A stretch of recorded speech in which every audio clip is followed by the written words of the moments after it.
देखते ही देखते लॉकडाउन खुल जाता है, जिसके अगले ही दिन अमर अपने परिवार के साथ रिश्ता लेकर रश्मि के घर पहुंच जाता है। अभी लॉकडाउन खुला ही है और कोरोना तो ख़त्म भी नहीं हुआ, इसलिए ज़्यादा कुछ ना करके अगले कुछ दिनों में छोटे फंक्शन के साथ शादी कर लेते हैं। अमर के पापा की बात पर सब सहमत हो जाते हैं। कुछ दिन बाद दोनों की शादी हो जाती है और रश्मि अपने ससुराल पहुंच जाती है। बेटा, शादी तो तूने अपनी मर्जी से कर ली, लेकिन बहू को बोल देना इस घर में हुक्म मेरा ही चलेगा, इसलिए अपना राज जमाने की कोशिश भी ना करें। माँ, रश्मि को यहाँ सिर्फ प्यार, आशीर्वाद और अपनापन चाहिए, पैसा या राज नहीं। बेटी की बात पर सास मुंह बनाए वहां से चली जाती है और अब वो हर रोज रश्मि को परेशान करना और ताने देना शुरू कर देती है। देखो, ये है आजकल की लड़की, इंटरनेट पर लड़कों से बातें करते हुए इन्हें शर्म भी नहीं आती, और यहाँ तो देखो कितनी सीधी सुशील बनकर दिखा रही है। मम्मी, शादी के रिश्ते वाले इंटरनेट ऐप से जब किसी को कोई दिक्कत नहीं है, फिर डेटिंग ऐप के जरिए मिलना किस तरह गलत हो सकता है? रश्मि के डेटिंग ऐप वाली बात सुन उसकी हैरान सास तुरंत तुनक कर पूरे घर को सिर पर उठा लेती है, जिसकी आवाज सुन अमर और उसके पापा भी वहां आ जाते हैं। हाय मेरी माता, इतना बड़ा झूठ! डेटिंग ऐप को इंटरनेट के जरिए मिली है बोलकर इस कलमुही को मेरे सर ला बिठा दिया। अरे नास पिटी, तुझे जरा भी शर्म नहीं आई? वहां न जाने कितने लड़कों से गुलू गुलू करके तुझे मेरा ही लड़का मिला था फंसाने के लिए। माँ, मुझे तो समझ नहीं आ रहा क्या बोले जा रही हो।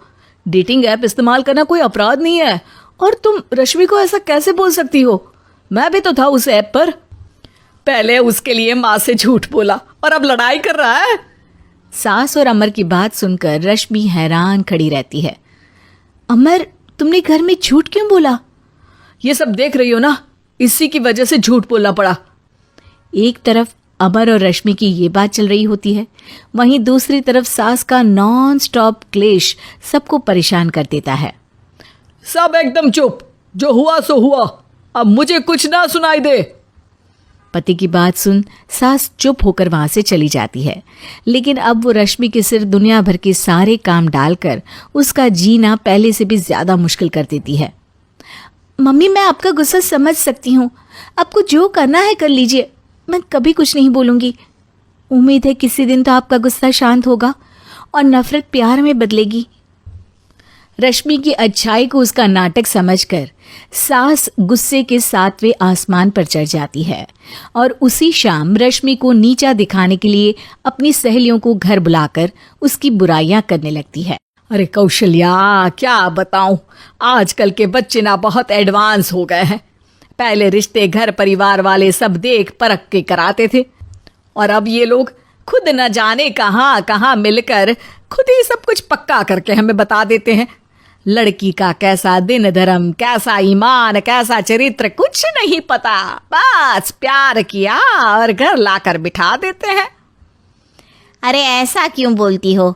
आजकल बच्चे अपने आप में बहुत समझदार हो गए हैं, और फिर पूरी जिंदगी तो उन दोनों को ही साथ निभानी है।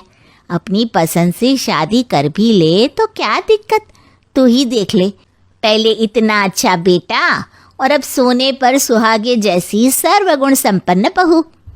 और पता है, अभी कुछ दिन पहले मेरी बेटी ने मुझे डेटिंग ऐप के बारे में बताया, जहां लड़का लड़की अपनी पसंद से अपने आप एक दूसरे को चुन लेते हैं, और फिर अगर सब सही रहता है तो बात आगे भी बढ़ जाती है। अरे इसमें इतना खुश होकर क्या बता रही हो? ये तो गलत है। न जाने कौन क्या है, कितना झूठ कितना सच है। अरे पर सोचो, जब तुम किसी के बताए रिश्ते को देखने जाते हो तो क्या एक ही बार देखने से सच झूठ का पता लगा सकती हो? जरूरी नहीं कि बच्चों का लिया फैसला हमेशा गलत हो। अरे बहुत बार हमसे भी तो गलत फैसले होते हैं ना। अच्छे बुरे लोग तो हर जगह मिल सकते हैं, फिर इसमें सिर्फ बच्चे ही गलत कैसे?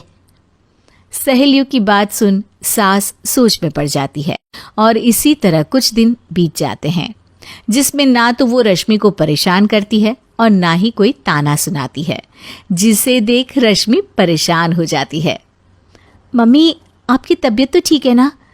कुछ दिनों से देख रही हूँ आप मुझे कुछ बोलती ही नहीं। तो मेरा परेशान करना ज्यादा अच्छा